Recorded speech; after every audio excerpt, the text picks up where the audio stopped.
20 मई 1971 की अव्यक्त मुरली है।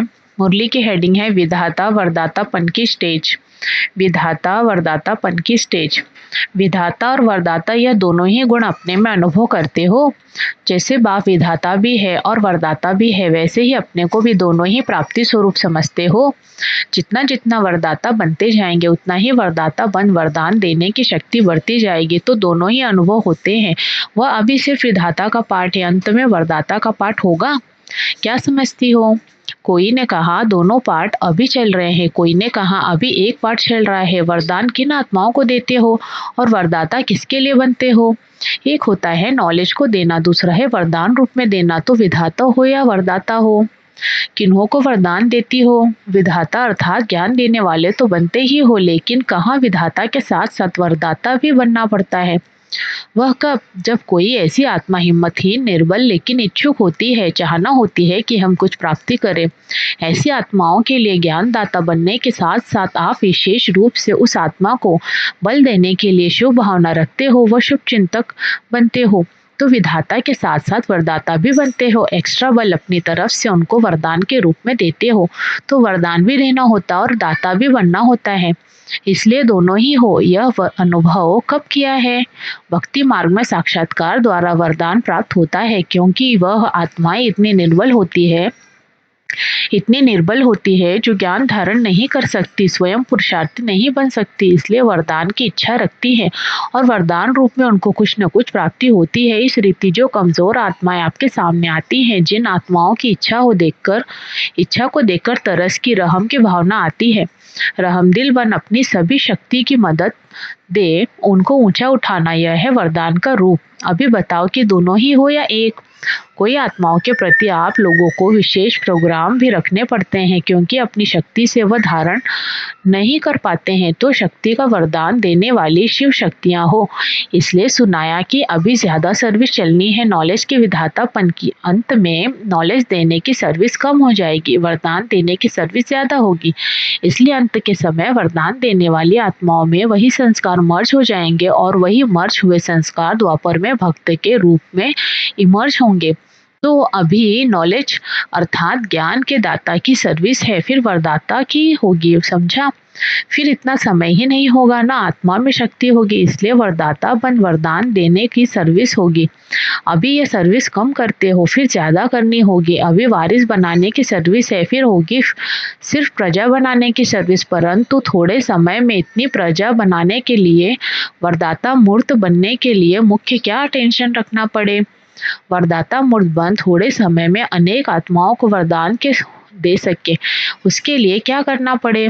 वरदाता बनने के लिए मुख्य पुरुषार्थ यही करना पड़े। बार बार जो भक्ति मार्ग में गायन किया है कि वारी जाऊं, यह गायन अगर प्रैक्टिकल में कर लो तो जिसके ऊपर वारी जाते हो वो आपको भी सर्व वरदान देकर वरदाता मूर्त बना देते हैं। तो हर समय, हर कर्म में, हर संकल्प में यह सोचो कि वारी जाऊं का जो वचन दिया था वो पालन कर रही हूँ।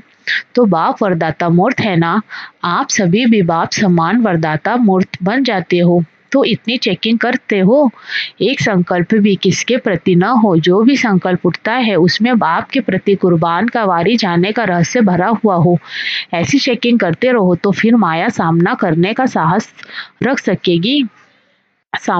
का साहस नहीं रखेगी, लेकिन बार बार नमस्कार कर विदाई लेगी, समझा?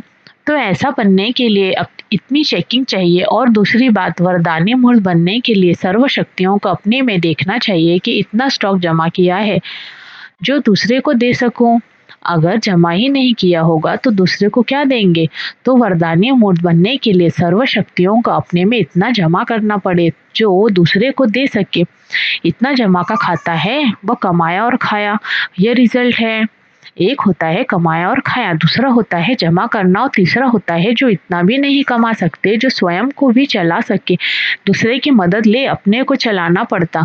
तो तीसरी स्टेज व दूसरी स्टेज से पार हुए हो, वह है कमाया और खाया, और पहली स्टेज है जमा करना। तो रोज अपना बैंक बैलेंस देखते हो, बहुत भिखारी भीख मांगने के लिए आएंगे, तो इतना ही जमा करना पड़े जो सभी को दे सको। जमा करना सीखे हो, कितना जमा किया है खाते से तो पता लग जाता है ना। अपना खाता देखा है, कई ऐसे भी होते हैं जो निकाल कर खाते जाते हैं, मालूम नहीं पड़ता है। फिर जब अचानक खाता देखते हैं तो समझते हैं कि ये क्या हो गया, ऐसे तो यहाँ होंगे ही नहीं। अच्छा, जमा किए हुए खाते वाले का विशेष गुण व कर्तव्य क्या दिखाई देगा? जिसके पास खजाना जमा होगा उसकी सूरत से एक तो वर्तमान और भविष्य अर्थात ईश्वरीय नशा और नारायणी नशा दिखाई देगा और उसके उनके नैनों व मस्तक से सर्व आत्माओं को स्पष्ट अपना नशा दिखाई देगा। यह जमा होने वाले की निशानी दिखाई देगी, उनकी सूरत ही सर्विसेबल होगी, सूरत ही सर्विस करती रहेगी। जिसके पास जास्ती अर्थात अथवा कम जमा होता है तो वह भी उनकी सूरत से दिखाई देता है। तो जमा किए हुए की सूरत व मूरत से ही मालूम पड़ जाता है। जैसे जड़ चित्र बनाते हैं तो उसमें भी कई ऐसे चिन्ह दिखाते हैं जो उन जड़ चित्रों से भी अनुभव होता है। वह बोलते तो नहीं है लेकिन सूरत व मूरत से अनुभव होता है। वैसे ही आपकी यह सूरत हर संकल्प हर कर्मों को स्पष्ट करेगी। तो अपने आप को ऐसा चेक करो कि मेरी सूरत से कोई भी आत्मा को नशा व निशाना दिखाई देता है। जैसे कोई ऊंच कुल का बच्चा होता है तो वह भले गरीब बन जाए लेकिन उसकी झलक और फलक दिखाती है कि यह कोई ऐसे उच्च कुल का है। वैसे ही जो सदैव खजाने से संपन्न होगा उसकी सूरत से कभी छिप नहीं सकता। आपके पास दर्पण है, सदैव साथ रखते हो, हर समय दर्पण देखते रहते हो।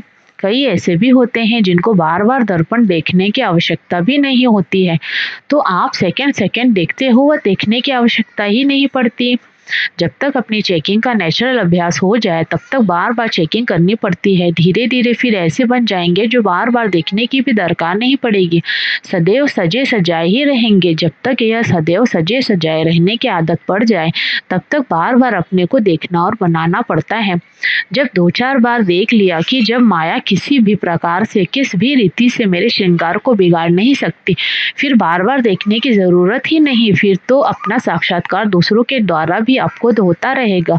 दूसरे स्वयं वर्णन करेंगे, गुणगान करेंगे। अच्छा, सभी विजयी रत्न होना, विजयी रत्न तो हो लेकिन विजय की माला कितनी अपने गले में डाली है वह भी देखना पड़े। यह विजय की माला दिन प्रतिदिन बढ़ती जाती है तो बढ़ रही है और कहाँ तक बढ़ी है यह भी देखना पड़े। जब माला लंबी होती है तो फिर क्या करते हैं, डबल करके डालते हैं जिससे सारा श्रृंगार सुंदर बन जाता है। तो इतनी बड़ी माला अपने गले में डाली है, यह भी चेक करो कि आज के दिन मेरी विजय की माला में कितने विजयी रत्न बढ़े।